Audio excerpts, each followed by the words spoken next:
बच्चों, मेरा नाम है मोहित और आपका स्वागत है हमारे यूट्यूब चैनल हिस्ट्री चैंपियन में। तो जैसा कि आप जानते हो, आपका जो पेपर होने वाला है ऑर्गेनिक फार्मिंग, जैविक खेती से संबंधित, जैविक कृषि से संबंधित, उससे संबंधित एक कंप्लीट वीडियो होने वाला है। इसमें अपन रिवाइज करेंगे यूनिट फर्स्ट को, यूनिट सेकंड को, यूनिट थर्ड को और यूनिट फोर को। चारों की चारों यूनिट है वो आपको इसी वीडियो में रिवाइज हो जाएंगी। तो आपको क्या करना है, अपने वीडियो को लाइक कर देना है, चैनल को सब्सक्राइब कर देना है और अपने दोस्तों को जरूर से शेयर कर देना है। तो चलो शुरू करते हैं अपन वीडियो को। इससे पहले आपको पीडीएफ वो टेलीग्राम चैनल पे मिल जाएगी। अपने और अन्य वीडियो देखना चाहते हो वो प्लेलिस्ट में मिल जाएंगे। साथ के साथ आपको जो अपने अगर कोई प्रोडक्ट खरीदना चाहते हो किसी भी चीज़ से संबंधित, तो यहाँ पर लिंक दे रखा है, यहाँ पर जाकर क्लिक करके प्रोडक्ट वाले ऑप्शन पे आप कोई किताब खरीदना चाहते हो राजस्थान जीके की या फिर दिल्ली पुलिस की, आप खरीद सकते हो। आपको सबसे ज़्यादा डिस्काउंट वो देखने को मिल जाएगा। तो चलो शुरू करते हैं जैविक खेती के बारे में। तो भाई, जो ये वीडियो ने देख रहे हैं लगभग स्टूडेंट कटे हुए अपना आसा पासा का शेखावाटी क्षेत्र का है। तो हुण के जैविक खेती से संबंधित पर्सन तो जरूर हुण खेती के बारे में तो लगभग बेरो। और जैविक खेती की वह जो खेती है, आपका रासायनिक उर्वरक होगा, वैशाली पदार्थ न छोड़ के जो अपनी परंपरा थी, जब गोबर गाय से निकले हो गोबर की वगैरह की खाद बन गई, घर से निकले हो कचरा से, जो रसोई से निकले हो कचरा से कोई खाद बना दी, केचुआ की खाद होगी, जो पारंपरिक खाद यूज करी जाए करती पहले का टाइम में, उन्हीं के कहे जाए उका आधारित पे जो खाद यूज करी जाए उन जैविक खेती के रूप में जाना जाए, या फिर अया की खेती जिसके अंदर कम से कम रसायन है उनको उर्वरक का प्रयोग हुआ है। समझ में आ गया? अब आपको फिर से समझा दूं, जैविक खेती एक ऐसी पद्धति है जहां पर रासायनिक उर्वरकों और कीटनाशक और विषैले पदार्थों का प्रयोग नहीं किया जाता है। तो आपके सामने जो जैविक खेती है एक ऐसी कृषि पद्धति होती है जहां पर रासायनिक उर्वरक होते हैं उनका प्रयोग नहीं होता है, कीटनाशक और विषैले रसायन होते हैं उनका प्रयोग बिल्कुल भी नहीं हुआ, मतलब जहरीला रसायन को बिल्कुल भी प्रयोग देखने को नहीं मिला। फिर है इसके बाद केवल इसमें केवल किस प्रकार की खाद यूज की जाती है, केवल प्राकृतिक खाद के रूप में गोबर, कंपोस्ट, हरी खाद हो गई और जैविक उर्वरक जैसी चीजें हैं वो यूज की जाती हैं। और इससे पारंपरिक तकनीक का उपयोग किया जाता है। कौन सी तकनीक का? जो पारंपरिक तकनीक जो पहले से अपने तकनीक चली आ रही है उसी का उपयोग में लिया जाता है। समझ में आ गया? जो आपके सामने जो पारंपरिक तकनीक जो पहले अपना बड का जो यूज किया करता ना, गोबर की खाद बना ली, केचुआ काचुआ की खाद हो जाए करती, घना कोई सब्जी वगैरह निकलती उन दबा दी हो तो इससे खाद बनेगी, वो कोई उपयोग करो जाए जो रासायनिक उर्वरक हुए हैं, जहाँ पेस्टिसाइड होगी, यूरिया होगी, नाइट्रोजन होगी, और पकाने के लिए भी कोई भी फल ने वस्तु ने पकाने के लिए भी अलग अलग प्रकार का जो कीटनाशक यूज करे जाए उनको उपयोग में कौन लिया जाए। अगले वाले की बात करें, खेती और जैविक खेती, फार्मिंग और ऑर्गेनिक फार्मिंग में क्या फर्क होता है। तो खेती क्या होती है आपके सामने, भूमि से खाद्यान्न व अन्य उत्पादों को प्राप्त करना। तो देखो खेती की सिंपल सी भाषा में समझाऊंगा थाने। अफा के एक ना अपने पास घर 1 किलो गेहूं पड़े ही, 1 किलो गेहूं अफा ठाया और अपने खेत हो उके अंदर दबा दिया, समझ में पानी पुनी दी उके अंदर क्यों 1 किलो से अपना 10 किलो अनाज है वो उत्पन्न हो, या 20 किलो 30 किलो जितना भी हो उतना अनाज उत्पन्न हो। तो खाद्यान्न से खाद्यान्न बनाने की जो प्रक्रिया होती है उसी को क्या कहा जाता है, कृषि के नाम से जाना जाता है। अगले वाला पॉइंट है जैविक कृषि कौन सी होती है इसमें। तो जैविक कौन से प्रकार की कृषि होती है, ऐसी खेती जहां पर प्राकृतिक संसाधनों का उपयोग करके टिकाऊ और स्वास्थ्य स्वस्थ उत्पादन किया जाता है। मतलब ऐसी प्रकार की खेती जहां पर क्या प्राकृतिक साधन जैसे गोबर की खाद हो गई, प्राकृतिक खाद हो गई, हरी कंपोस्ट हो गई, उसका उपयोग में करके अपन क्या एक टिकाऊ और स्वास्थ्य वर्धक उत्पादन करने वाली खाद का उपयोग बनाते हैं, उसी को क्या कहा जाता है आपके सामने, जैविक खेती के नाम से जाना जाता है। मुझे उम्मीद है आपको समझ में आ गई सारी की सारी चीजें। अगले वाला पॉइंट है जैविक खेती की अवधारणा और विकास। तो जैविक खेती है उसकी कैसे विकास होता है आपके सामने, उसको अपन समझेंगे। तो आपको पता है 20वीं शताब्दी में रासायनिक खेती होने वाले नुकसानों का इसका विकास हुआ। कद हो इको नुकसान हाल फिलहाल में ज्यादा सुनने मिले। वैसे आजकल ते सुनो ना कि ऑर्गेनिक फार्मिंग भाई है, जैविक खेती भाई चीज जो है। और आजकल अफा भी अपने घर जो खेत में कोशिश करा कि यूरिया वगैरह को कम प्रयोग करा और जो गोबर वाली खाद को प्रयोग करना शुरू कर दिया लोग। यो अपने भी आसपास ये बदलाव देखने मिल रहे हैं ना। ये क्यों देखने मिल रहे हैं, क्योंकि अब धीरे धीरे जो लोग बेरोपाटो की यूरिया से इंसान का अलग अलग प्रकार की बीमारी देखने मिली, जो जहरीला कीटनाशक गिरा, इससे भी अलग अलग प्रकार की बीमारी देखने मिली। तो लोग के है इको प्रयोग कम करना चाहिए और अब जैविक खाद को प्रयोग ज्यादा करना चाहिए। विश्व स्तर पे FAO और IFMO जैसी संस्थानों ने, जो नेशनल एग्रीकल्चर जैसी, जो इंटरनेशनल एग्रीकल्चर जैसी आपके सामने जो ऑर्गेनाइजेशन होती हैं, उन्होंने क्या इसको ज़्यादा प्रोत्साहन देने का क्या किया है, प्रोत्साहन किया है। और भारत में 2000 बाद में national program on organic production NAOP का नाम अच्छे से याद कर लेना, national program for organic production, national program of organic production के नाम से इसको अच्छे से याद कर लेना। ये प्रोग्राम लॉन्च करेगा। अब ये प्रोग्राम है कि मतलब कि जनता है, जो लोगों को प्रोत्साहित किया जाए, उसमें क्या जैविक खाद है, उसके माध्यम से कृषि करने के लिए लोगों को प्रोत्साहित किया जाए। उस प्रोग्राम को क्या नाम है, NPOP के नाम से जाना जाता है।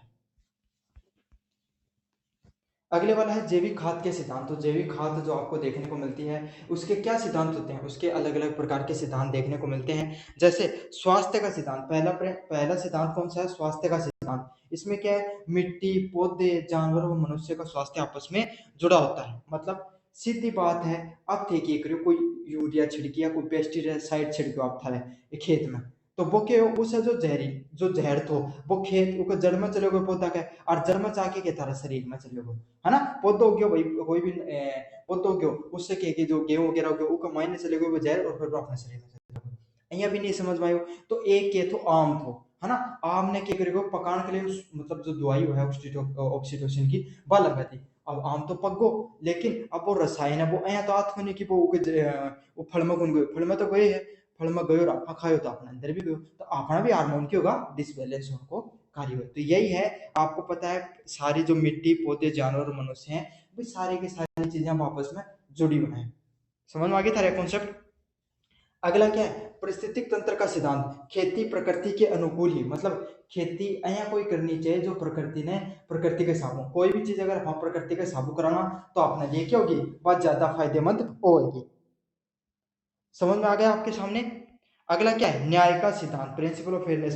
संसाधनों का न्यायपूर्ण उपयोग करना, मतलब जो भी संसाधन हमारे आसपास दिखाई देते हैं, उनको इससे क्या होगा, उपयोग भी न्यायपूर्ण होगा, अच्छे से होगा। मतलब ऐसा को नहीं कि भाई इंसान के कर रहे हो आपका फायदा कर ले, सबको नुकसान कर रहे हो, क्या कर रहे हैं भाई, इंसान के कर रहे हो कि पेस्टिसाइड गिर दी, आपका सामने कोई यूरिया गिर दी, इससे क्या है, वो खुद जाता तो प्रोटेक्शन कर लेगो, मतलब क्या कि खाद अनाज तो ज्यादा हो जाओगो, लेकिन इससे क्या होगा, कठे कठे नुकसान देखने मिल रहे हैं। पेस्टिसाइड युक्त अगर आप बीज छिड़किया तो क्या करेगा, कोई जानवर आया वो आके बैठा न चुक गया, तो चुकता ही क्यों जाओगो, उनका शरीर के अंदर जाएगी क्या, तो उनकी मृत्यु जगह फिर बीमार हो जाएगा। तो आजकल तो देखो कि मोडेर कागलार पहले चिड़ेर थारा दादा ने पूछो पहले हर पेड़ पे बैठे दिखता, आजकल कट्ठे दिखे हैं क्या कागला।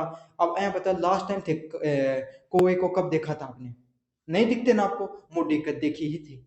मैं तो था भाई रील देखने में टाइम कौन मिले, बाकी टाइम में मैसेज आ जाए थारकन, तो टाइम तो भैया कठिया थारकन, लेकिन फिर भी थे देखो आस पास था कितना कम देखने मिली, क्यों, क्योंकि हमने क्या है उनको जो अलग अलग प्रकार के पेस्टिसाइड वगैरह डालकर मार दिया है।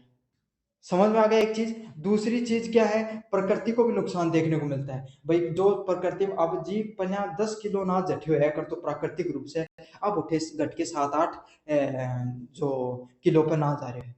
क्यों आ रहे हैं, क्योंकि हमने अब धरती की उर्वरकता को खत्म करना शुरू कर दिया है। अब અહીંયા भी नहीं समझ में आवे, तो पेस्टिसाइड छिड़की, वो पानी बह के कोई नदी में चले गो, नदी किनारे खेत हो, तो क्यों वो नदी में चले गो, नदी में जाने के कारण के ऊका तज जीव जंतु है, उनकी मृत्यु देखना मिल रही है, या फिर वह बीमार हो रही है। तो इस सारो परिस्थितिक तंत्र है वो गड़बड़ा रहे हैं। अगला क्या, देखभाल का सिद्धांत। तो भविष्य को पीढ़ियों को ध्यान में रखकर हमें खेती करनी चाहिए। भाई आपा एकला घना पोषित होके के करांगा, समझ में आ गया ना। आपा के करें भाई, अपना माँ बाप अपन के प्रयास करें कि आपा भाई बढ़िया कमा धमा था कि अगली जनरेशन अच्छा हो रहा है, इसके लिए तो कमाओ, थे भी पढ़ाई करो, क्या लिए करो कि भाई मारो भविष्य सुधरे, मार आने वाली पीढ़िया को भविष्य सुधरे, इसके लिए तो मेहनत करा। मदर फादर देख लो। तो एक बात बताओ, चाहे आप कितनी कमाई कर लिया, लेकिन जब इन्वायरमेंट पूरा वातावरण खराब हो जाओगो, पोल्यूशन देखने मिलेगो, पानी पीने पानी को नहीं रखो, खाने अनाज को नहीं रखो, तो फिर आप पिस्सा पिस्सा ने थोड़ी चापेगी जनता, चाहे तो अपना वातावरण ही। समझ में आगे ना था भाई, चाहे कितना ही एसी लगवा लिया आपका कमरा अरे गाड़ी में, बाहर ना तो आदमी ने पाछे भी निकलना पड़ा है, कोई ना कोई काम निकलना पड़ा है ना, तो पेड़ा की तो जरूरत तो पाछे ही पड़ेगी। तो यही है, आपको क्या है आने वाले भविष्य के देखभाल के लिए भी आपको कार्य करना पड़ता है। अगले वाला पॉइंट है जैविक खेती के प्रकार। कितने प्रकार की जैविक खेती है वो देखने को मिलती है। तो कितने प्रकार होते हैं आपके सामने, शुद्ध जैविक खेती और समेकित जैविक खेती। शुद्ध जैविक खेती कौन सी होती है, जो केवल प्राकृतिक संसाधनों पर आधारित होती है। इसको क्या बोला जाता है, प्योर ऑर्गेनिक फार्मिंग। मतलब बिल्कुल भी 1% भी रसायनों का उपयोग नहीं करे जा, प्योर और ऑर्गेनिक है। जिनके गोबर की खाद, कोई अपना और कोई ठंडा है उनकी खाद, बकरिया की कोई बेटा की खाद गिरी जा, समझ में आ गई थारे खेत में। प्योर की 1% ही कौन गिर जा ना। अगर मान ले घास उग रहा था हाथों पाड़ लियो, लेकिन घास वाली कौन छिड़की दवाई, समझ, उसे प्योर ऑर्गेनिक फार्मिंग बोला जाता है। अगला क्या है, समेकित जैविक खेती। समेकित खेती कौन सी होती है, जहाँ पे आंशिक रूप से जैविक पारंपरिक तरीकों का मिश्रण किया जाए। जठके थोड़ो थोड़ो, समझ है, थोड़ा थोड़ा उपयोग कर लियो। मतलब कि भाई एक साथ यूरिया छोड़ने लगोगा ना, तो क्या है कि थारे खेत में उत्पादन एक साथ गिर जाओ। तो भाई यहाँ के 2 रुपए के आदमी कमाई भी करना चाहो, यहाँ काम कौन चल रहा है, तो क्या है कि भाई क्या करो, खुद के लिए स्टार्टिंग में क्या करो, खुद के लिए जो खेत को इतना बड़ा पोर्शन हो, इतना सम खुद के लिए नाच पायो, उसके अंदर क्या है कि ऑर्गेनिक फार्मिंग करनी शुरू करती है। फिर क्या है, अगली बार वह खुद भाई उठे तो सदा पाओ को, अगली जगह इतनी से क्षेत्र में कर दी, फिर इतनी से, फिर इतनी से। तो धीरे धीरे करके क्या कि जो दायरे बढ़ाए जा रहे हैं, जैसे आंशिक रूप से जैविक खेती का उपयोग करे जा रहे हैं, उनके कहा जाए समेकित जैविक खेती के नाम से जाना जाता है। समझ में आ गया, जहाँ पे आंशिक रूप से जैविक खेती का उपयोग किया जाता है। अगला क्या है, बायोडायनेमिक खेती। बायोडायनेमिक खेती कौन सी होती है, यह जैविक खेती का अनन्य रूप है, जहां पर क्या है, खगोलीय चक्र, चंद्रमा व ग्रहों की गति और विशेष खाद, जैविक खाद जैसे गोबर खाद का उपयोग किया जाता है। ये बायोडायनेमिक की है, एक स्पेशल प्रकार की नई खेती को रूप है। नाम थी भी पहली बार सुने वो, बायोडायनेमिक्स। इनके क्या है, विशेष खाद है, गोबर की खाद को भी उपयोग किया जाए, और खगोलीय चक्र, मतलब जय खगोलीय चक्र को यहाँ तात्कालिक को पतड़ो देखने को काम है। मतलब जया को मौसम है उस हिसाब से जैविक खाद का उपयोग किया जाए। समझ में आ गया। तकनीकी आधारित जो जैविक खेती है उसको क्या नाम बोला जाता है, बायोडायनेमिक कृषि गति के नाम से जाना जाता है। जैविक खेती की आवश्यकता बदलाव भाई, जैविक खेती की जरूरत ही कठी पड़ गया अपना। सबसे पहली बात तो समझने वाली यही है, कहाँ जरूरत पड़ी है, मिट्टी की उर्वरकता बनी रहती है। तो जैविक खेती होती है उसका क्या फायदा होता है, जो हमारे जो मिट्टी देखने को मिलती है उसकी उर्वरकता है वो इससे बनी रहती है, मिट्टी है उस वो बिल्कुल भी खराब नहीं होती है। समझ में आ गया आपको, मिट्टी की उर्वरकता के लिए आपको जैविक खेती का उपयोग में आप लेते हो। अगला क्या है, जल और पर्यावरण और प्रदूषण कम। तो जल प्रदूषण आपको कम देखने को मिलता है, और पर्यावरण प्रदूषण है वो भी कम देखने को मिलता है। दोनों प्रकार का प्रदूषण है वो कम से कम देखने को मिलता है। अगला क्या है, फसल और गुणवत्ता और पौष्टिकता अधिक। तो क्या होगी, जो फसल है भाई, जैविक खाद से बने हुए को प्रोडक्ट है वो आप ही रखो। यहाँ कुछ मैं समझाऊंगा, घना थे वाक्य बोलिया कि नहीं, घिया पाओ और बाजारों ले घिया खाओ, दोनों मंत्र दिन रात को मिलेगा था। क्यों, पौष्टिक रह गए, रानी पापा को सुई गुण लगाई, रातों रात बड़ी गुण करी, है ना। अपना आराम 2 3 4 दिन मनो भर में बड़ी हुई, कोई दिक्कत को नहीं हो, लेकिन खाए अपना के स्वाद है, तो पौष्टिकता भी रहे और स्वादिष्ट भी रहे।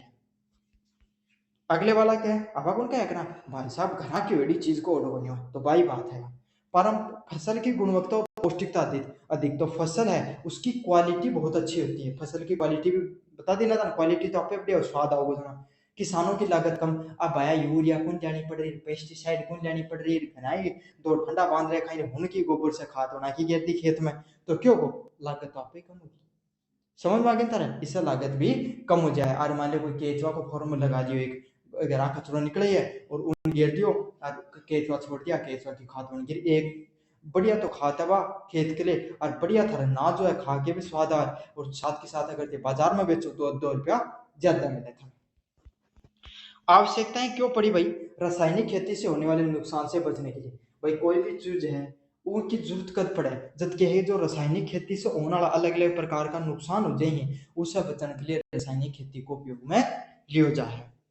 अगला क्या है, जलवायु परिवर्तन एवं स्वास्थ्य संबंधित समस्याओं का समाधान। मतलब क्या हो रहा है कि जलवायु जो आजकल इन्वायरमेंट है ना, वातावरण, इन जो बदलाव देखने मिल रहे हैं, और स्वास्थ्य संबंधित जो भी बीमारी उन्हें रोकथाम करने के लिए आप क्या कर रहे हैं, इनको उपयोग में ले रहे।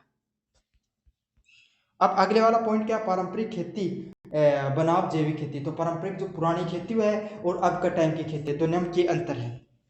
पहला क्या है, उर्वरक।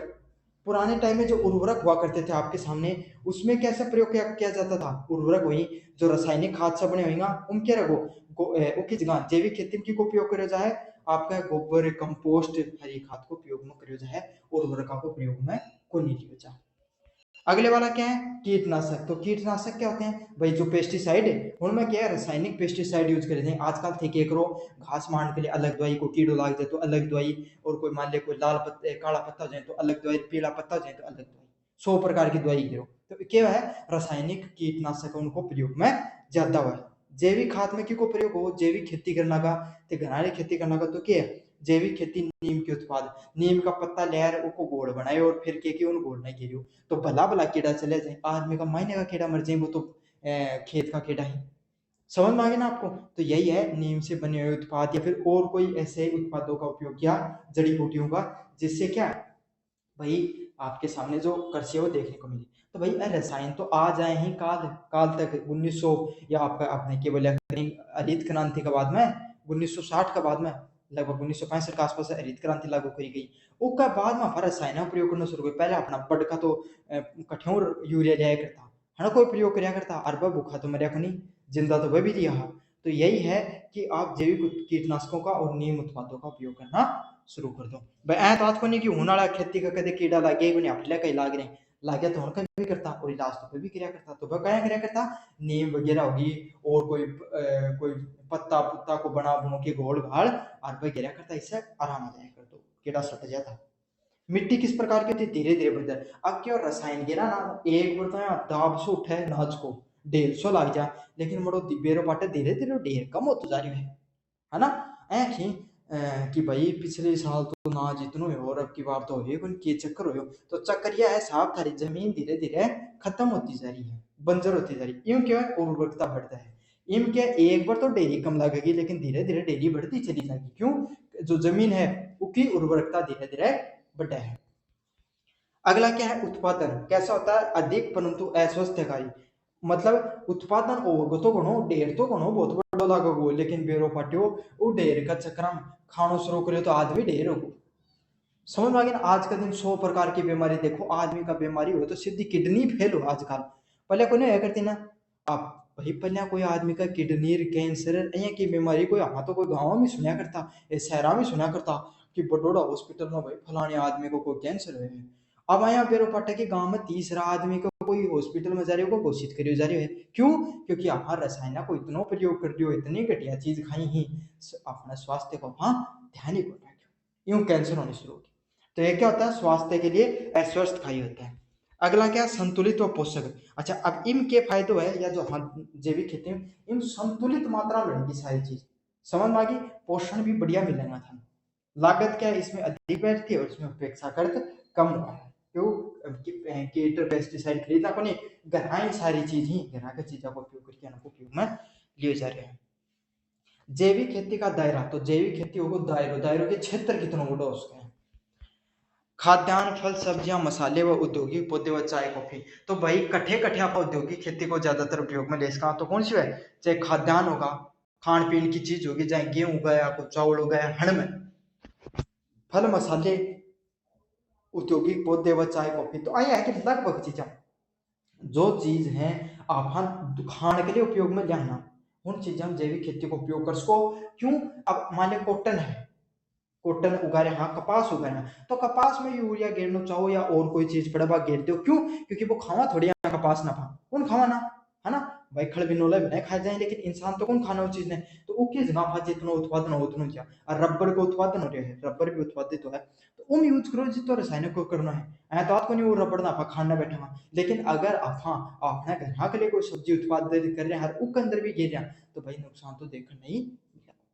समझ में आ गई? तो यही है जो चीजें अपन खाने के लिए उपयोग में लेते हैं, बस सारा नाम लिखे है भाई जैविक खेती का दायरा में है।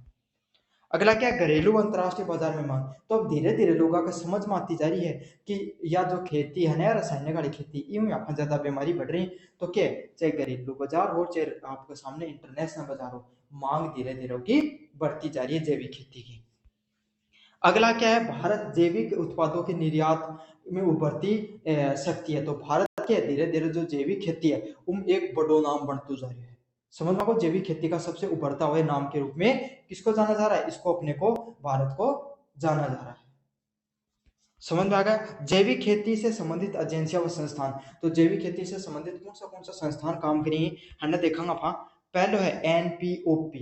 एनपीओपी की है national program on organic production, अच्छे से याद कर लेना, national program on organic production, समझ में आ गया। तो national program on organic production है, ये एनओपी गवर्नमेंट के द्वारा एक 2000 के बाद में लागू किया गया प्रोग्राम था, जिसके अंतर्गत आपको क्या जैविक खेती को प्रोत्साहित किया जाता था, जैविक उत्पादकों को प्रोत्साहित किया जाता था। अगले क्या एनपीडीए। एनपीडीए क्या होता है, एग्रीकल्चर, वो कोई पेड़ा से संबंधित कोई रोग को नहीं, और मैं समझा चुकी है।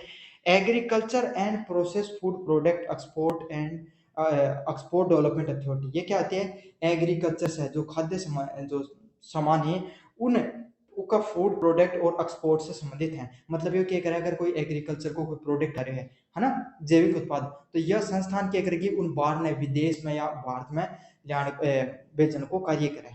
समझ में आ गई। IFOM यह कि international federation of on agriculture movements, तो यह है कि भाई एग्रीकल्चर ना बढ़ावा देने की अंतरराष्ट्रीय संस्था है। ये नाम रट लेना ही, रटोगा कठिन, टेलीग्राम पर पीडीएफ पड़ी हुई है, जाके पढ़ लिया। अगले क्या फ्लो चार्ट के रूप में समझे अपन चीजों को। प्राकृतिक संसाधनों से जैविक खेती का उपयोग किया जाता है, जैसे गोबर की खाद, कंपोस्ट की खाद व हरी खाद के रूप में इन्हें जाना जाता है। समझ में आ गया। मिट्टी की उर्वरकता बनाना काम किए भाई, मिट्टी की उर्वरकता बनावे धीरे धीरे, है ना, ओढ़े ओढ़े चल जना आदमी खाओ सुने रही है ना, कि आदमी धीरे धीरे खाना जना के चावल खा और जल्दबाजी करे जहाँ होठ जल जी, तो भाई बात है वो, या जो अपनी उर्वरक या यूरिया है ना, या होठ जलाना कोई काम करे।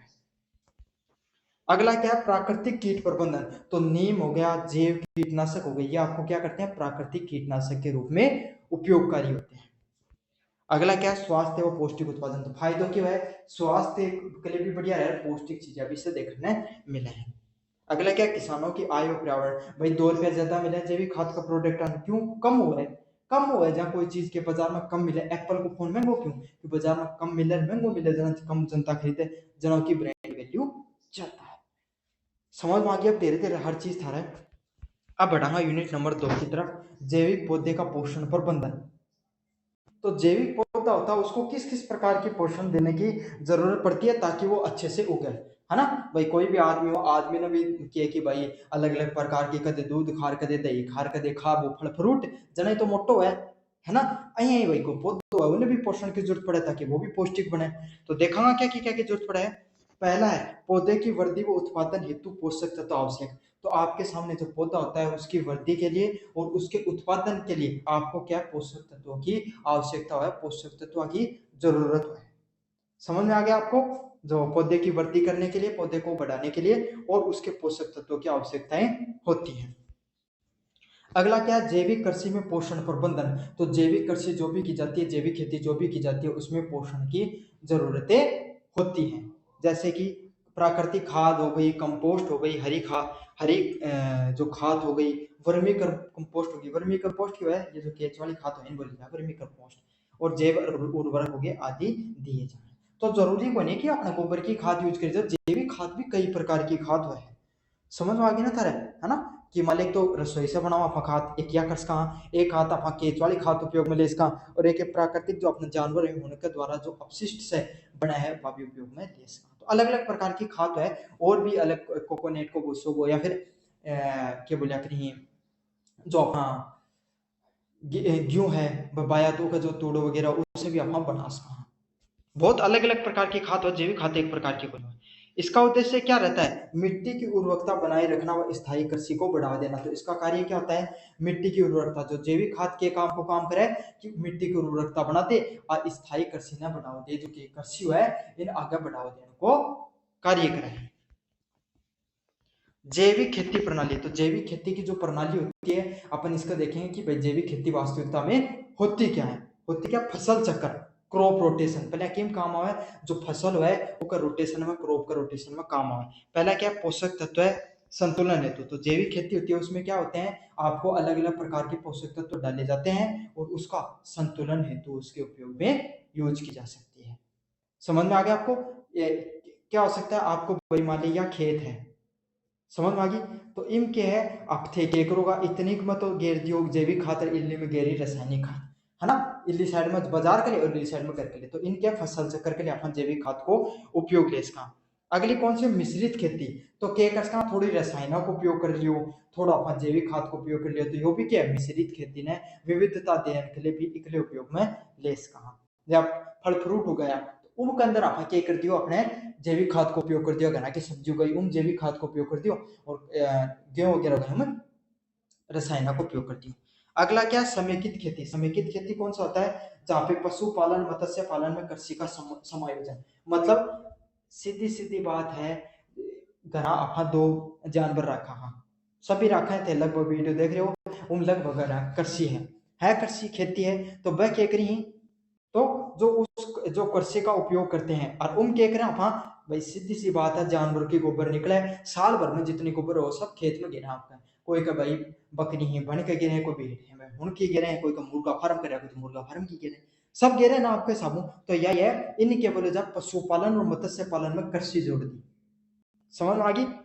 अगले क्या है मिट्टी की जुताई व भूमि भूमि को तैयार करना, सोयल की टिलेज को एंड लैंड प्रिपरेशन किस प्रकार से की जाती है, मिट्टी की जुताई किस प्रकार से की जाती है और भूमि को तैयार किस प्रकार से किया जाता है, इस बात को अपन को जानना है। पहला है हल्की जुताई व जैविक मिलिचिंग करना, नमी तैयार करने के लिए, मतलब क्या है थोड़ा बहुत जैविक मिलिचिंग करी जाए, जब मान लो कोई अपना नीम वगैरह या कोई अया को जड़ी बूटी है जिससे कि हम जहाँ डीएपी गिरा ना डीएपी है ना, इससे क्या है जो नमी बनी रहे, तो डीएपी की जगह कोई अया को रसायन घेर दियो, अया को रसायन को नाम कोई अया की जड़ी बूटी को उपयोग कर लिया, कोई नीम नाम का को और क्या का पत्ता यूज कर लिया ताकि नीचे कीट नहीं लगे और नमी बनी रहे, तो इनके बोले जाए जैविक मिलिचिंग बोले जाए। लगभग बच्चा बालका ने बेरो है डीएपी की ओरिजिन नहीं बेरो है ना, तो जैविक फॉर्म को फॉर्म क्यों करी और क्या को बढ़ता थी, समझ में आ गई। अगले क्या है मजाक करूं भर दियो कोई बात को नहीं समझाना मेरे काम है, डीएपी एक अया को रसायन हुआ है जिसके अंदर क्या है जिन जमीन जब उन बाई जाना जमीन है, मतलब उसको जब फसल को क्या है जब उगाने से पहले बीज डालने से पहले उसकी क्या की थोड़ी जुताई वगैरह की जाती है, उस समय उसके अंदर डीएपी डाली जाती है, एक रसायन डाला जाता है, वो क्या करता है जैसे अपन उसको जो सिंचाई करते हैं तो उसमें जो नमी रखती है वो जमीन में नमी बनाए रखने का काम करता है, उसको वाष्पीकरण होने से रोकता है। समझ में आ गई था बात, अब तो आगे डीएपी की वो है, नहीं समझ में आई कोई बात को नहीं, कोई कौन पूछा था डीएपी की वो है। भूमि की तैयारी, भूमि की तैयारी में जैविक खाद मिलाना, अब क्या करो पहले तो भाई कोई नमी रखने के लिए डीएपी वाला काम करा करो, फिर क्या करा करो कोई खाद वगैरह छिड़क दो, तो अब क्या करो जैविक खाद छिड़को, रासायनिक खाद कौन छिड़कनी जैविक खाद छिड़कनी है। अगले वाला पॉइंट क्या है खपतवार नियंत्रण के लिए ब्लीचिंग का उपयोग, अब क्या करा अब आपने देखा कि वो खेत है खेत में बड़ा एक कोना घास बोल जाता उरे है कौन सी दुबड़ी बोली जाता होगा, अब थे परेशान हो रहे कई साल होगी भाई दुबड़ी काटता निकल नहीं रही है, हर बार ये पूरे खेत में जाए तो क्या करा उठे आपा बाजार में जावा कोई दुबड़ी वाली लिया के रसायन चढ़ छिड़क दिया, कोई क्या करना घास रहे तो घास छिड़क दिया, अब क्या करो जा ओ कौन छिड़कना, अब की बार को जैविक ब्लीचिंग अब है वह छिड़कनी है रसायन से कौन बन के वह कोई प्राकृतिक उत्पाद से बनी हुई है वह छिड़कनी है थी, अब देखा कि 5-10 दिन बाद में तो दोबड़ी की दो कथे पत्ते को दिख रही है ना, तो जैविक ब्लीचिंग का उपयोग में करना है अपन रसायनों की जगह।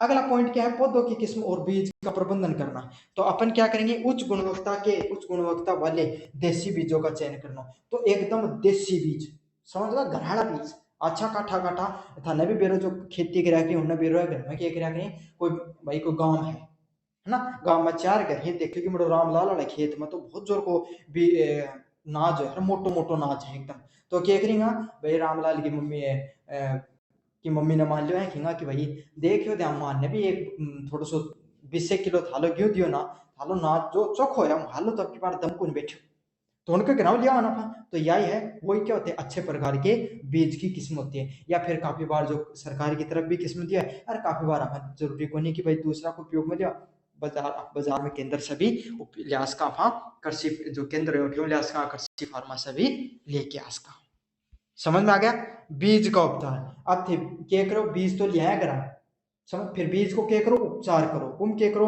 नीम तेल जैविक कवक नापी और गोमूत्र वगैरह, तो पहले तो क्या कराया करता हूँ रसायन छिड़क दिया करता, अब रसायनों को लालड़ी द्वार काढ़ती द्वार बस रूप सा बीज बना के आए करिए ना, वन को प्रयोग नहीं करके क्या करो कोई नीम लगाए, कोई तेल और कोई जैविक चीज अया की लगाई, कोई जैतून जातून को तेल जो कीड़ो कन्ने तो आवे और मड़ो कन्ने आता ही चख है बीज ने और चाखते ही लगो हो इम तो वो स्वाद ही कोई नहीं और चाखते के तो निपट ले और नहीं निपटे तो पर भाग जाए।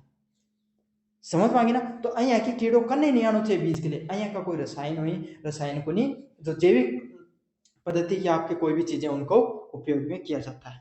फिर वही बीज ले आया और फिर बीज ले आके उनको उपचार करते हो। अब क्या करांगा, अब करांगा प्रसार विधियां। अब क्या करांगा, अब भैया को घना तो रखनो को नहीं होना अपना, क्यों अपना थोड़ी खाना उन अपन बोनो है तो को क्या करांगा, बीज कलम में रुपाई की जाती है, उनके करते हैं आप बोध दिया जमीन में ताकि और उगे। समझ में आ गया। फिर अगला क्या है, जल प्रबंधन, वाटर मैनेजमेंट। वो क्यों है, ड्रिप व स्प्रिंकलर सिंचाई को बढ़ावा देना। तो किस प्रकार की सिंचाई को बढ़ावा देंगे अपन, ड्रिप व स्प्रिंकलर लगाकर सिंचाई को बढ़ावा देने का कार्य करेंगे। अच्छा ड्रिप क्यों है, वो खेती है इतनी बड़ी खेती है और आले ए लाग नहीं ड्रिप इनके इतना बड़ा क्षेत्र में आपा के कि जो सिंचाई को लगाने को प्रयोग करा ड्रिप लगा दी, बूंद बूंद पानी पड़ रही है उनके कहा ड्रिप सिंचाई व स्प्रिंकलर सिंचाई का नाम से जाना। स्प्रिंकलर तो अपना बच्चा नहीं कि बोला कहीं फुहारा, फुहारा ने स्प्रिंकलर बोलते हैं इंग्लिश में, और ड्रिप सिस्टम बूंद बूंद। आजकल कहेगी भाई बीच का मौसम में थे तो थे भी बात होगा था रहे आस पास देखियो अगर कोई गणा शहर वाला आदमी कदे गाँव तो जाओ ही तो उठे देखियो होगा कि तरबूज की बाड़ी बारे के रूप यहाँ को ऊपर पॉलिथीन बिखेरे के रूम काली काली लाइन जारी है ना पतली सी, और उन देखो तो जकर न जाके थे अया देखो तो मोड़ो देखो तो नमीकरण को काम कर रहे भाई के वह काली लाइन में छोटा छोटा छेद कर रखा जो बूंद बूंद पानी की मायने पड़ती रहा पौधा है,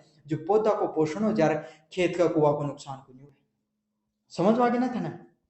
अगले वाला पॉइंट है कम पानी वाली फसलों का चयन। अफा के कर सका कम पानी वाली फसलों को चयन कर सका। कम पानी वाली फसल घनी प्रकार के गेहूं बाण की जगह पर चनो वादी हो कम पानी लगे, सरसों वादी कम पानी लगे, क्यों अपना अपना कुआ ने भी तो बचा के रखना है, नहीं कुओ जाते रहो तो अपना क्या काम चल रहा। समझ आ गया। तो ये है कि कम पानी वाली फसलों का चयन कर सकते हैं। अच्छा अब थे चाहो कि भाई क्या मत तो बचाओ मत बाऊ गेहूं, तो क्या करोगा, जो थारे घना का है खेत में एक टाको बना लियो है ना, टाको बना के और जो खेत जो थारे घर है उसके अंदर के जितना पानी आ रहा है उनके क्यों टाका से जोड़ दियो। समझ में आ गई। या फिर घना को यहाँ को सौदो बना दियो जिनके घर को जो पानी है जो वर्षा जल को संचयन हो सके। समझ में आ गई मेरे समूह तो और कोई चीज बाकी रही को नहीं गई होगी। अगले वाला पॉइंट है हरी खाद। अब क्या वो सारी चीज सोच ली थे बोले गुरु जी जैविक खाद खाद की बात करो बने के यहाँ बात देखा।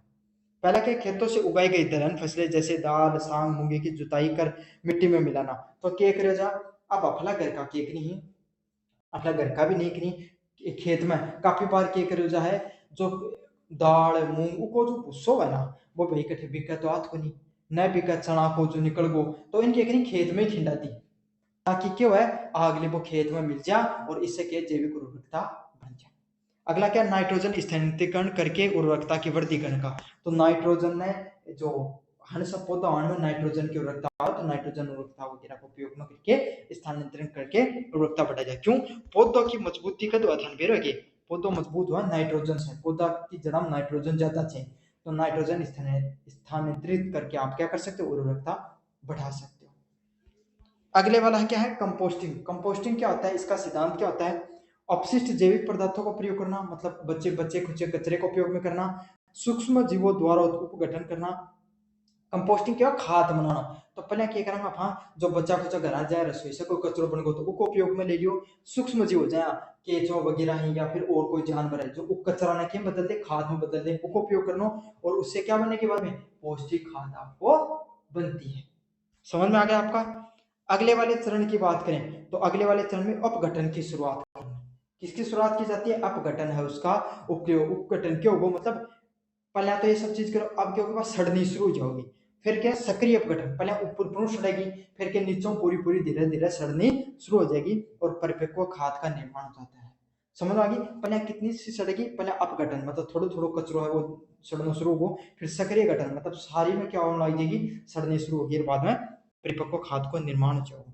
प्रकार की बात करें तो अलग अलग प्रकार मिलते हैं आपको, गड्ढा विधि, सतही विधि व सक्रिय शीघ्र कंपोस्टिंग देखने को मिलती है। तो अलग अलग प्रकार की विधि है। जब मान लिया अपना के घना थोड़ी सी खाद चाहिए तो आप क्या बना सका, एक गड्ढो बना के और खाद को प्रयोग कर सका। गड्ढो बनायो सारो कचरो घेरो, कब धीरे धीरे दो तीन के मतलब केचो छोड़ दिया थोड़ा वो ना खाद में बता दूंगा। फिर क्या कर कहाँ जरूरी थोड़ी है आपने इतने थोड़ी सी बाड़ी है तो ऊपर पर ही छिड़क के आपको कन्वर्ट हो जाओगी, तो उनसे दही विधि बोली जाए। फिर क्या सिंगल कंपोस्टिंग, अब आया था 10 बीघा में चाहिए जैविक खाद, तो 10 बीघा के लिए थे खड्डो बना के रहे सत्ता पे छिड़कोगा तो ये खेती। तो क्या सिंगल कंपोस्टिंग के लिए केकर्स को और भी कोई प्रकार को थे, कोई भारी मात्रा में केचुआ छोड़ दिया या 2-3 प्रकार का वो जानवर छोड़ दिया और कोई तरीको अपना लियो, रसायन जो कोई जैविक रसायन वगैरह छोड़ दिया, जो मतलब दवाई वगैरह घोल बना के इससे क्या जल्दी सड़ती हैं चीजें, नमक वगैरह डाल दियो, समझ में आ गई। तो इसको क्या बोला जाता है, शीघ्र कंपोस्टिंग के नाम से जाना जाता है, जल्दी खाद बन जाए चीज से।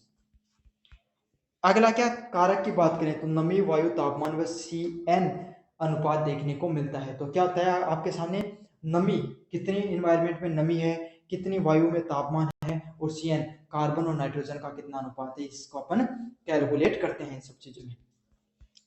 कंपोस्टिंग की क्या विधियां होती हैं, अलग अलग प्रकार की जो कंपोस्टिंग की जो विधियां होती हैं इसको समझने का अपन प्रयास करेंगे। पहला कौन सी कंपोस्टिंग होती है, पारंपरिक गड्ढा कंपोस्टिंग। जो पारंपरिक कंपोस्टिंग देखने को मिलती है पारंपरिक रूप से, उसको क्या बोला जाता है, पारंपरिक गड्ढा कंपोस्टिंग के नाम से जाना जाता है। समझ आए, गड्ढों बना के पारंपरिक रूप से खाद वगैरह उपयोग करना पारंपरिक गड्ढा कंपोस्टिंग के नाम से जाना जाता है। अगला क्या, सिंगल कंपोस्टिंग। तो कंपोस्टिंग का को और दूसरों तरीकों भी है भाई कि इथन क्या करो NADP क्यों है, कोई केचुआ छोड़ दिया, कोई है मतलब कोई नमक वगैरह को या कोई रसायन वगैरह कुछ या कुछ चीज छोड़ दी, जिससे क्या जैविक रूप से जल्दी खाद है सड़ जाए, जल्दी कंपोस्टिंग बन जाए। क्यों, बड़े लेवल पर खेती करने के लिए एक तरीका ना अपनाया जाए, छोटा लेवल पर गड्ढा बनाओ काम काज का। अगला क्या, वर्मी कंपोस्टिंग, केचुआ आधारित खाद का निर्माण करना। तो एक और क्या भाई, वर्मी कंपोस्टिंग को आ गया है कि केचुआ वगैरह को छोड़कर अपन खाद को निर्माण कर सकते हैं, उसको क्या बोलते हैं, वर्मी कंपोस्टिंग बोल सकते हैं। अब क्या है, अगले वाला पॉइंट है वर्मी कंपोस्टिंग, बहुत बड़ो पेपर है यो थारो, बड़ा टॉपिक है के अंदर। अगले वाला टॉपिक, अगले वाला पॉइंट क्या है, वर्मी कंपोस्टिंग। तो वर्मी कंपोस्टिंग वास्तविकता में होती क्या है, केचुए वाली खाद है, जैसे एलिसिया फोर्डिया व इडुरेसस यूजेनेसिस की सहायता से जैविक कचरे का अपघटन करना। तो ए दो प्रकार का केचुआई थे, सोचा ओ हो गुरुजी बीच में क्या गो इंग्लिश में नाम, ड्रो मत, ए के ही एस्निया फोइटिडिया और इडुरेसस इग्नोई, ये दो नामों का केचुआ में हण को उपयोग में लेके थे किकर्स को खाद को निर्माण कर सको। अगले क्या है, ये जो खाद निर्मित होती है पोषक तत्वों से भरपूर है, तो अपना तो को खानी तो आज को नहीं पौधा में घेरनी है, जो पौधा में घेरो ना, जब के बात को थे एक जात को ना जो था एक नंबर बढ़िया एकदम, समझ में आ गई। मिट्टी की संरचना व सूक्ष्म जीवों की सक्रियता को बढ़ जाता है। तो इनमें क्या है भाई, रसायन कीड़ा भी दो प्रकार का है, एक प्रकार का कीड़ा जो अपने फसला के लिए बढ़िया है, एक प्रकार का कीड़ा जो अपना नुकसान पहुंचाए। भाई एक बात सोचो, समाज में 4 प्रकार का आदमी था, बात करें, दो तो तया चावे कि वो नीचन पड़ जाए, दो चावे कि वो पढ़ लिख के जीवन में और आगे निकल जाए, तो सारा एक जगह थोड़ी हो, तो अब सारा थे जहर थोड़ी देश को, जो था चाहो उनके कस को आगे बढ़ा सको, जो नहीं चाहो उन्हें जहर देते हो, उदाहरण बताओ मत दे दियो के देते है ना। तो केकर्स को थे जैविक खाद का उपयोग करो ना, तो जैविक खाद के करी जो था जो पौधा के लिए, पौधा ने पोषक तत्व देने के लिए, पौधा की बढ़ाई के लिए काम करें, जो कीड़ा उन्हें तो मारे करने जो गलत काम करी उन्हें झट दे मार दे, समझ में आ गई। तो यही है, इससे क्या होती है, आपको जो बढ़िया वाले जो आपके सामने कीड़े होते हैं उनकी जो उर्वरकता है वो, उनकी जो संरचना वो बढ़ती है। जैविक खाद के प्रकार, कितने प्रकार की जैविक खाद होती है, टाइप ऑफ ऑर्गेनिक मेजर्स कितने होते हैं, इसके बारे में अपन देखेंगे। पहला क्या होता है, भारी जैविक खाद कौन सी होती है, बल्कि ऑर्गेनिक मेन्योर्स कौन से होते हैं, जिसमें गोबर खाद, कंपोस्ट, हरी खाद है, ये सब खाद देखने को मिलती है, उसको क्या कहता है, भारी जैविक खाद के नाम से जाना जाता है। किस नाम से जाना जाता है, भारी जैविक खाद के नाम से जाना जाता है, समझ में आ गई। जैसे क्या गोबर खाद देखने मिले, कंपोस्ट होगी देखने मिले, हरी खाद देखने मिले, उनके भारी जैविक खाद का नाम से जाना जाए। अगला क्या है, सघन सांद्र जैविक खाद कौन सी होती है, तो जहां पर नीम खली, महू अखली, अरंडी खली व हड्डी का जो चूर्ण है वो देखने को मिलता है, उसको क्या कहा जाता है आपके सामने, सघन सांद्र जैविक खाद के नाम से जाना जाता है। जिसमें क्या है, नीम की खली होगी, महू आखली हो गई, अरंडी का जो खली होगी, अड्डी का चूर्ण होगा, मतलब अया की चीज, जो नीम की खली की है, नीम का पत्ता वगैरह, समझ आ गई, महू खली, जो अलग अलग प्रकार का पौधा से जो खाद निकला है उनको नाम से जाना जाए। अगले वाला पॉइंट है जैविक तैयारियां व संशोधन करना। तो जैविक जो आपके सामने खाद होती है उसको किस तरीके से उपयोग में लिया जाता है। तो इससे क्या बनाते हैं, जीवामृत बना दी, घन जीवामृत बना दी, पंचगव्य बना दी, बीजामृत बना दियो। ये क्यों ही आपके सामने अलग अलग प्रकार का जो जीव जंतु होते हैं उनके जो रसायन उनको मारने के लिए जो गुत्र वगैरह होता है उसका उपयोग में लिया जाता है। अगला क्या है, कीट नियंत्रण की तैयारी करना। तो कीटों को नियंत्रण करने के लिए तैयारी के लिए उपयोग में लिया जाता है, जैसे नीम शास्त्र, ब्रह्म शास्त्र, अलग अलग प्रकार का मतलब तरीका है।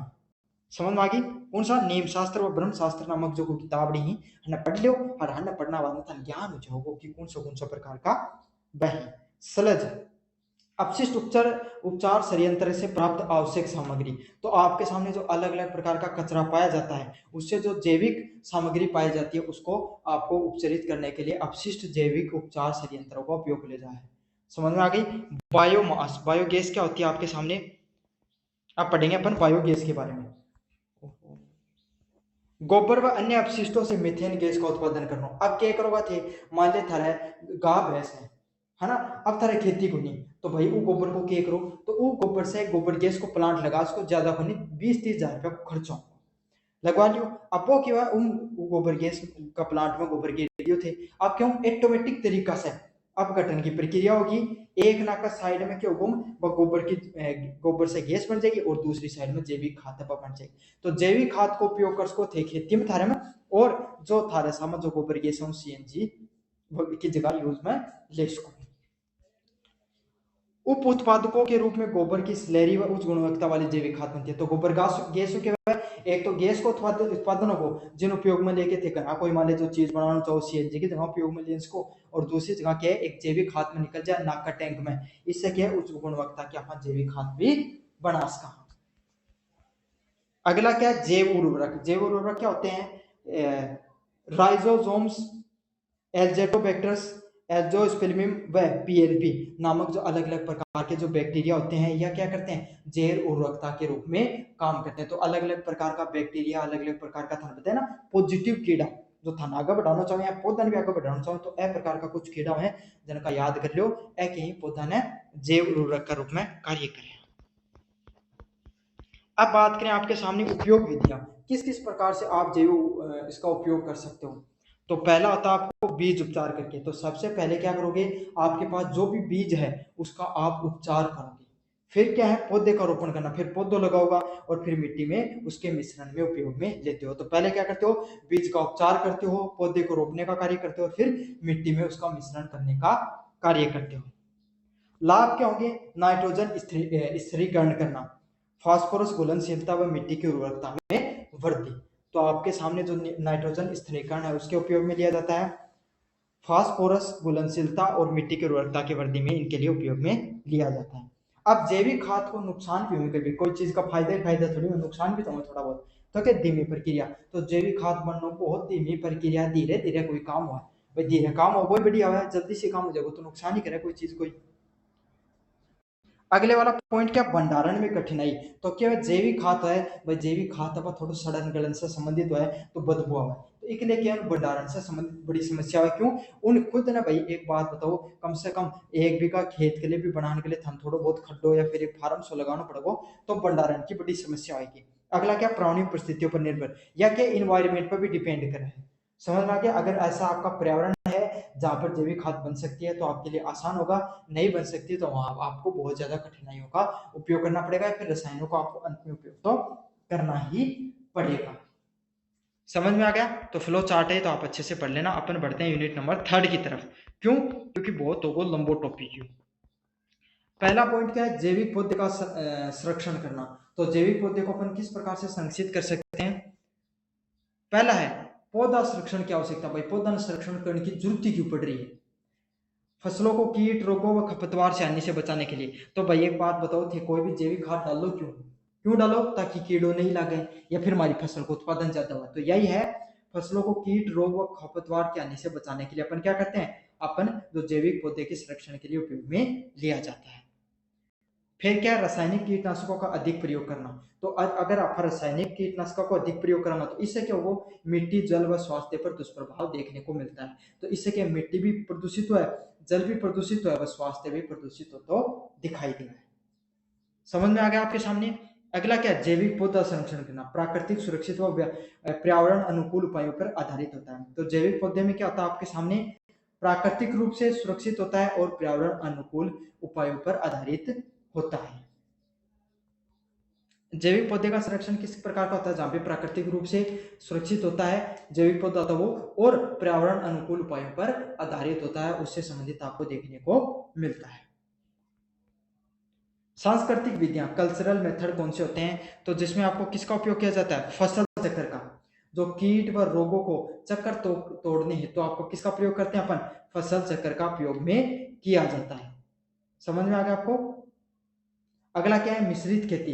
तो कीट प्रकोप को कम करने हेतु तो अपन क्या करेंगे भाई, मिश्रित खेती क्या होती है, जिसके अंदर आपको कीटों का प्रकोप कम करने के लिए अलग अलग प्रकार की फसल बांधी अपने। समय पर बुआई, कीटों के अनुकूलन, मौसम से बचाव। तो आपने क्या करे हो भाई, अगर सही समय पे अगर आप फसल उगाते हो तो क्या होता है, एक मौसम ऐसा आता है जहां पर क्या होता है, कीट सबसे ज्यादा उत्पादित होते हैं। क्यों, उनका अनुसार अनुकूल मौसम हो, तो थे कि करो फसल समय से बांध दो ताकि कीट है वो टाइम टाइम पे लगेगा। भाई छोटा पौधा कीट क्या जल्दी सी खा बढ़ा, जल्दी सी खा कौन पाओ, नुकसान कौन पहुंचा, तो थे टाइम से बाद दियो, तो इससे क्या हो, जो बाद में जाके जो फसल है नुकसान कीट से उनसे बच जाओ। गहरी जुताई, तो जो कीट के प्यूपा व लार्वा नष्ट होते हैं। तो अगर नीचे ज्यादा गहरे मगर के पौधा ना बारे हो, तो इससे क्या होगा, जो आपका ये प्यूपा व लार्वा है ये कम से कम बनाएगा, तो इससे क्या कम नुकसान होगा। स्वच्छ खेती, खपतवार व संक्रमित पौधे को अवशेष हटाना। तो आपके सामने जो संक्रमित व खपतवार जो को प्रयोग करोगा, अवशेष हटाओगा, तो इससे क्या है कि कम से कम नुकसान होगा।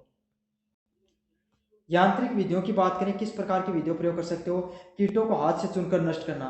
तो काफी बार क्या कर सकते हो भाई, बड़ा बड़ा कीट ही तो एक दो पौधा ही तो आप हाथ छूट का, है ना।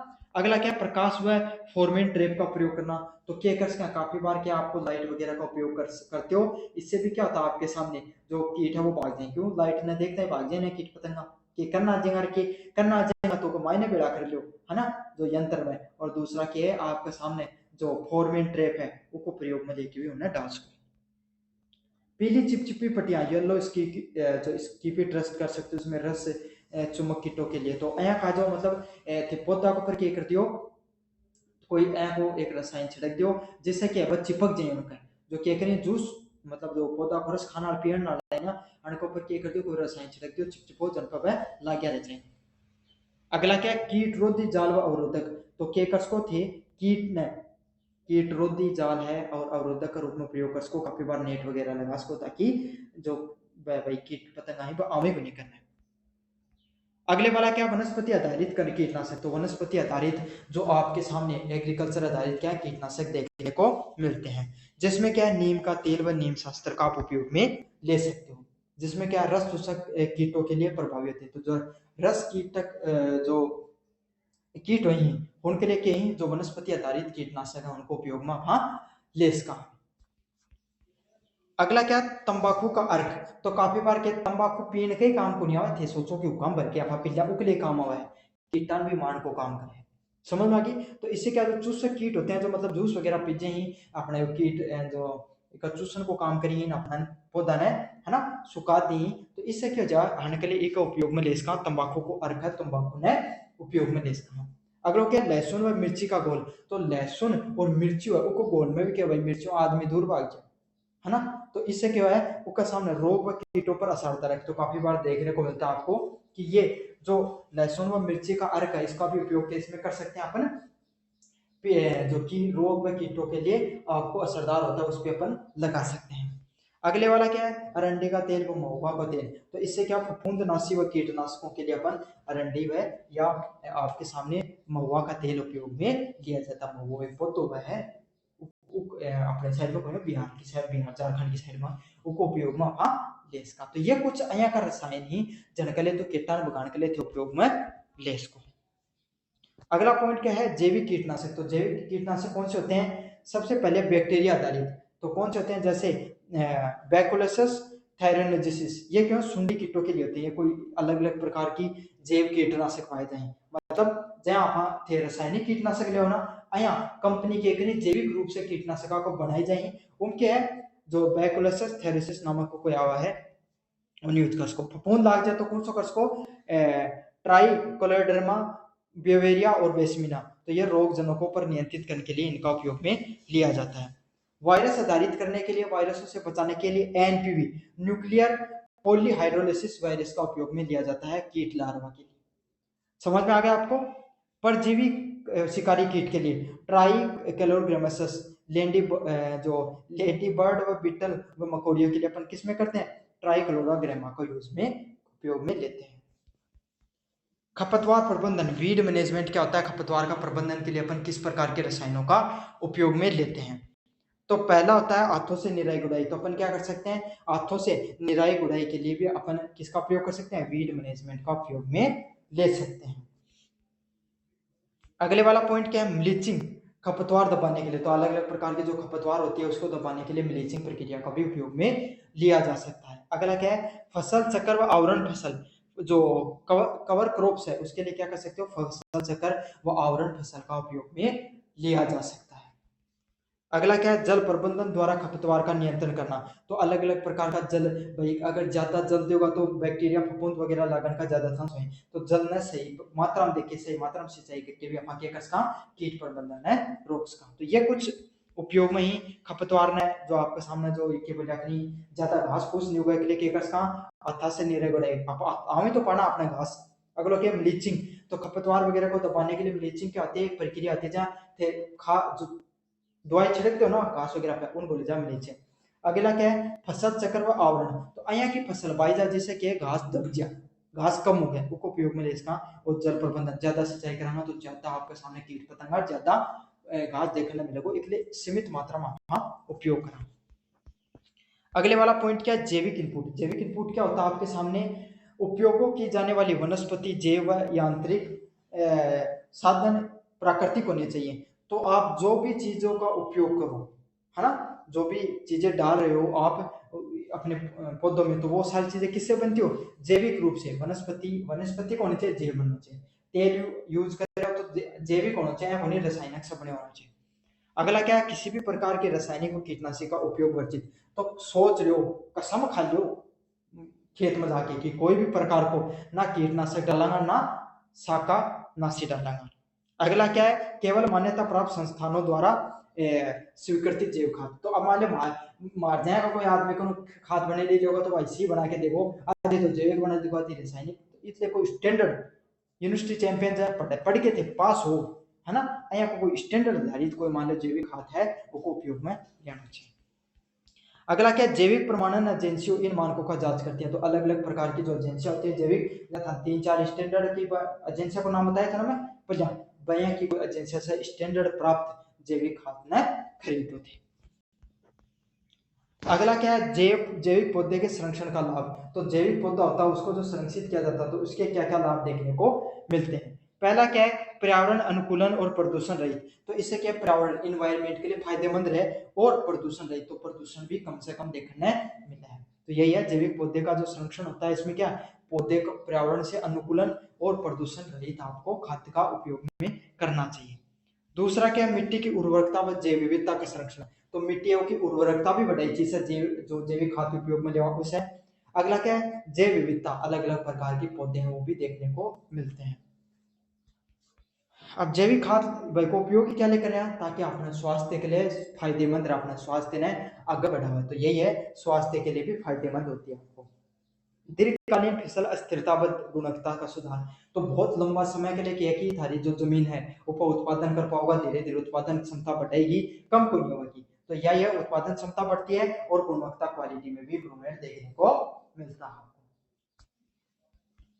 कुछ पॉइंटर की बात करें अपन, सांस्कृतिक विधियां, जो फ्लो चार्ट में क्या सांस्कृतिक विधियां होती है, जैसे यांत्रिक उपयोग करना, वनस्पति आधारित कीटनाशकों का उपयोग में लेना, ये कर सकते हो। दूसरा क्या? जैव कीटनाशकों का प्रयोग कर सकते हो, जैसे खपतवार प्रबंधन कर सकते हो। मानक जो आधारित स्टैंडर्डाइज के कसको थे खाद को उपयोग में ले सको, सुरक्षित सतत जल को प्रयोग में कसको की बेटा मुंह पानी वगैरह दो, सिंचाई वगैरह करो। समझ में आ गया आपके सामने? अब क्या है? यूनिट नंबर 4 है कृषि अर्थव्यवस्था। भाई सिर्फ खाद के लिए ना जुगानों की भी बोली है, रुपया भी आना चाहिए ना। तो क्या कृषि अर्थव्यवस्था के बारे में पढ़ाना। अर्थशास्त्र के मूल सिद्धांत। तो भाई अर्थशास्त्र का मूल सिद्धांत क्यों मैं बताते थे जाओ खेत में नाज उत्पादित करियो, कर लियो उत्पादित, तो क्या है थाना तो अनाज ना बेचने की जरूरत है ना। और घरा को रामू शामू काकू कोई भी आदमी है जो मान लो थे उनने क्या उन्हें भाई यहाँ पर आने का खेत हो नहीं तो वह क्या कहते हैं भाई खेत ने अनाज ने खरीदना चाहे, तो जो अनाज बेचना चाहे समझ में आ गया, तो ठेके को आपूर्ति करता ठेके को देना हो, समझ में आ गई। और रामू ही थारा गांव में जन का खेत को नहीं वह के लेना है वो नाज ने, तो वह के ही वो नाज ने उठा के ले जाए तो वह की भी डिमांड करना है। तो दो सिद्धांत अर्थव्यवस्था की डिमांड एंड सप्लाई। डिमांड क्यों है उपभोक्ता द्वारा किसी वस्तु को निश्चित मूल्य पर खरीदारी की इच्छा करना, मतलब उपभोग करता है जो भी कोई उपभोग करता है जो खान पीन के लिए जो जब मान आप बाजार में जाके सब्जी लेके आओ बाजार में जाके आप फल लेके आओ तो आप क्या कर रहे हैं डिमांड कर रहे हैं अपना जरूरत है उस चीज की, तो जिसको जरूरत होती है किसी चीज की वो डिमांड करता है और जिसका जरूरत की चीज पड़ी हुई है वो सप्लाई करे। समझ में आ गया था ना। मांग और आपूर्ति का संतुलन को क्या कहा जाता है मूल्य निर्धारण के नाम से जाना जाता है। अगला क्या है कृषि की आर्थिक व्यवहारिता इकोनॉमिक वायबिलिटी ऑफ फार्म। तो अलग अलग प्रकार के जो कृषि फार्म होते हैं उससे संबंधित देखें तो अपन पहला क्या खेत की उत्पादकता व इससे होने वाली आय की क्षमता। तो खेत से जो उत्पादकता है और उससे संबंधित आपने जो कृषि है उससे संबंधित अपन चीजें ने समझाना। पहला क्या है भूमि श्रम पूंजी प्रबंधन का कुशल उपयोग में लेना। तो भैया सीधी सीधी बात है कितनी जमीन है, अब जमीन है 5 बीघा मजूरिया लगा के काम करा रहे हो तो पैसा बचा ले कौन बचाओ बड़ा ज्यादा नुकसान बचाओ।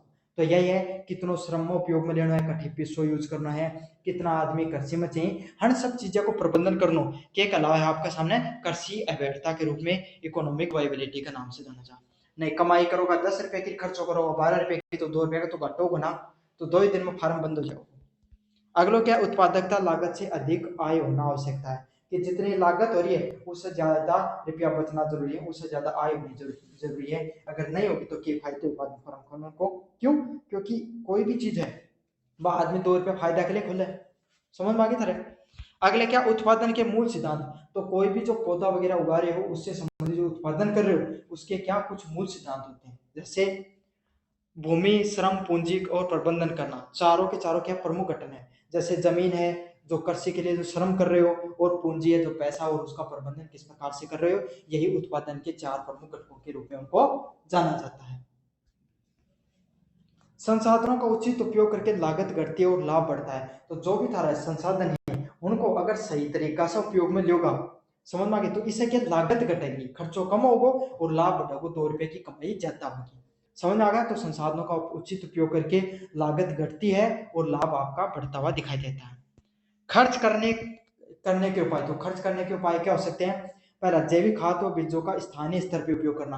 तो बीज हो खाद हो उनको क्या स्थानीय स्तर पर उपयोग करना मतलब जरूरी को नहीं बहुत तगड़ा तगड़ा स्टैंडर्ड का बीज लेके हो घर भी अपने आस पास में कोई खेत में कोई भाई अया कोई जन का बढ़िया नाज है बढ़िया लेवल को खेत है नाज को उत्पादन कर जब वो खाद अपन बीज को उपयोग में ले सकता।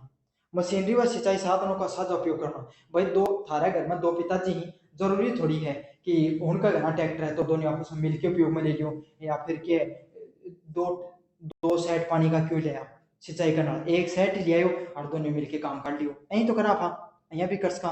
अगला क्या कीटनाशक व रासायनिक और उर्वरकों की जगह जैव। तो भाई क्यों यूरिया क्यों डीएपी छिड़कनी जल घर गोबर की खाद हो जाए। समझ में आ गया भाई गोबर की खाद अपना कम हो जाए काम पहुंचा लगे तो नहीं सारी क्या जरूरत है यूरिया छिड़कने की। समझ में आ गई तो यही है कीटनाशक और रासायनिक उर्वरकों के स्थान पर अपन जैविक खाद का भी उपयोग में ले सकते हैं इससे क्या अपना कृषि में फायदा हो जाओगे। अगला क्या आय बढ़ाने के तरीके। तो कैसे कैसे अपन 2 रुपए की ज्यादा कमाई कर सकते एक बार हम समझाना। पहले क्या बहुफसली खेती करना और मिश्रित खेती करना। भाई जरूरी क्यों है क्यों बानो एक साल हमारा सरसों बन लिया तो क्यों है बार बार क्यों बाना तो उत्पादकता कम होगी और बीच में सरसों बन देख के चढ़वा दियो तो क्या ज्यादा फसल होती दिखाई देगी। मूल्य संवर्धन करना मतलब अचार जैविक खाद उत्पादन करना। तो ऐया की बीच में खेती करी जा जो 2 रुपया की कमाई ज्यादा है जै के भाई थे बीच में कोई फसल भाई उस साइड में कपास भी बाली थोड़ा बीघा 2 बीघा तो क्या है इन दो कपास हो या फिर आया की कोई फसल बादी जो दो आजकल मूल्य ज्यादा लाग रहे तो इससे क्या 2 रुपए की कमाई भी ज्यादा हो जाए। प्रत्यक्ष विपणन करना डायरेक्ट मार्केटिंग। तो आप क्या कर सका भाई एक तो आप मंडी में जाके कोई सामान बेचा या आया भी कर सका आप डायरेक्ट ग्राहक ने देता तो या चीज कटे फायदो सब्जी में ज्यादा फायदो देखने में। मंडी में जाके अगर सब्जी बेचोगा तो क्या होगा 2 रुपए की कमाई थारा कम होगी पर सस्ता में खरीदेगा। और बाई चीज भाई मंडी में बेचोगा तो 5 रुपए किलो टमाटर बिकोगे, और वही टमाटर अगर थे घर दे क्या होगा समझ मांगो तो क्या होगा 15 रुपए किलो बेचोगे तो 10 रुपए का नुकसान बचगा। तो क्या कर सको डायरेक्ट जो प्रत्यक्ष विपणन भी कर सको, डायरेक्ट मार्केटिंग भी कर सको, इससे 2 रुपया ज्यादा फायदो देखने मिलेगा थारा। अगलो क्या फसल बीमा व सहकारी विपणन। तो कदे भाई बारिश होगी, कदे ज्यादा मतलब ओला पड़गा, नुकसान होगा तो क्या कर सको बीमा करा सको, ताकि जो थारा एक साल फसल नहीं हो तो बीमा मिल जा, 2 रुपए को थाने फायदो हो जाए। अगला क्या उत्पादन लागत प्रणाली। तो उत्पादन लागत क्या है, कॉस्ट ऑफ प्रोडक्शन सिस्टम, कितना कॉस्ट ऑफ प्रोडक्शन कितना रुपए की लागत हो रही है उससे संबंधित अपन देखेंगे। पहला क्या है, बीज खाद सिंचाई श्रम परिवहन आदि की कुल व्यय, मतलब सारी की सारी चीजों को खर्चो कितनो लाग रहे हो, कितनो बीज पर खर्च हो, कितनो खाद हो, कितनी सिंचाई हुई, कितो श्रम हो, कितो परिवहन हो, तो इ पर कितनो खर्चो हो रहे टोटल बने लागत न करनो। अगलो क्या है, 3 अलग अलग प्रकार का खर्चा न नापे जाए। पहला स्थिर लागत, जब भूमि भवन और सामग्री। तो भाई मान लो कोई आदमी का जमीन है तो कौन तो जमीन का पैसा कौन लगा, लेकिन आते में बारे हो है ना, और 2 रुपया मतलब अँ कर फिक्स में बारे हो कि भाई 10,000 रुपये दे देगा था, तो वो खर्चो लाग रहा है 10,000 रुपये को। फिर क्या मशीनरी, मशीनरी क्यों है भाई, थे कोई ट्रैक्टर मंगायो है ना, या फिर कोई डीएपी छिड़कने के लिए कोई मशीन मंगाई, तो जो भी चीज है ये फिक्स खर्चा ही वो नहीं होगा। अगला क्या है परिवर्तित वेरिएबल खर्चों, यो क्यों है, मान लिया खाद है वह एक साल घर वाली यूज कर ली तो कम खर्चों को, एक साल बाहर न जाके गिरी तो ज्यादा खर्चों को। बीज क्या है, मान लो सरकार दे दियो कदे, या फिर घर वालों जो पिछले साल और बीज वो उपयोग में ले लियो तो क्या है कम खर्चों को, बाहर बाजार में स्टैंडर्ड वालों लेके आओगा तो ज्यादा खर्चों को। अगर क्या सिंचाई, तो काफी बार क्या भाई बारिश बढ़िया हुई है तो सिंचाई कम कर जरूरत पड़ी तो कम बिजली को पिलायो, और एक साल को नहीं कम तो ज्यादा सिंचाई करी तो ज्यादा खर्च आएगा। तो ये सब चीज कहीं कम बनती होती है, वेरिएबल कॉस्ट होती जाए। कुल लागत क्या होती है, स्थिर व परिवर्तित लागत, मतलब स्थिर लागत ने भी मिला दी और परिवर्तित लागत ने भी मिला दी तो क्या कुल लागत मिलके आ जाए। समझ में आ गई। अगला क्या, लाभ लागत अनुपात, बी एंड सी। लाभ लागत कौन सी होती है आपके सामने, किसी उत्पाद से होने वाले लाभ और लागत का अनुपात। तो कोई भी उत्पाद करियो अपना उन कितनो लाभ हो रही है और उन कितनो खर्चो लाग रही है, उनके है लाभ लागत अनुपात का रूप में जान जाए। जैसे जिसमें क्या होती है आपके सामने, कुल लाभ को कुल लागत से अपन डिवाइड करते हैं, क्या करते हैं कुल लाभ को कुल लागत से अपन डिवाइड करने का कार्य करते हैं। बीएससी क्या होती है, ज्यादा होती है तो कृषि में होने वाली लाभ की, मतलब कुल लाभ ज्यादा होगा कुल लागत से, तो जाना ही तो फायदा होगा ना। एक साल खेती करी और 10,000 रुपया खर्चो करो और 8,000 रुपया को सौदो बेचो तो क्या फायदा हो, कौन फायदा ना, और बेचो एक साल 30,000 रुपया तो 18-20,000 रुपया एक जात का बचा, तो वो क्यों वो फायदा। समझ में आ गई, यह क्या मात्रा एक से ज्यादा होनी चाहिए, ये चीज को ध्यान रख लियो। 1 नंबर को प्रश्न 2 नंबर वाला प्रश्न में पूछेगा इसका। विपणन मार्केटिंग क्या है, उत्पाद को उत्पादकता उत्पाद को उपभोक्ता तक पहुंचाने की प्रक्रिया। तो विपणन क्या होता है कि कोई चीज प्रोडक्ट मार्केटिंग लेके आया और उन अगला आदमी तक पहुंचाए, उपभोक्ता तक, उनके गजा विपणन का नाम से जारी है। प्रकार बताएं, प्रत्यक्ष विपणन डायरेक्ट मार्केटिंग, भाई जाके डायरेक्ट रामू थे कांटेक्ट कर लो कि रामू जी थे बताओ मान की मान क्योंकि जरूरत माना है बार बढ़िया है थे ले जाओ, तो वो क्या डायरेक्ट मार्केटिंग हो। अगला क्या मंडी व बाजार, दूसरा क्या कर सकते हो भाई बाजार में थान लागे क्योंकि अब की बार बात बनती थी कुंडली को याद में तो थे मंडी ले जाके बेचती हूँ। अगलो के ई कॉमर्स, आपके मान को खेती है तो क्या कर उसको आस पास में शहर है तो ई कॉमर्स पे जो अलग अलग प्रकार का आजकल ऑनलाइन जैविक खेती ने खरीदने वाला उठे प्लेटफॉर्म पर डाल दियो तो उठे से भी 2 रुपए की रेट देना ज्यादा मिल जाएगी।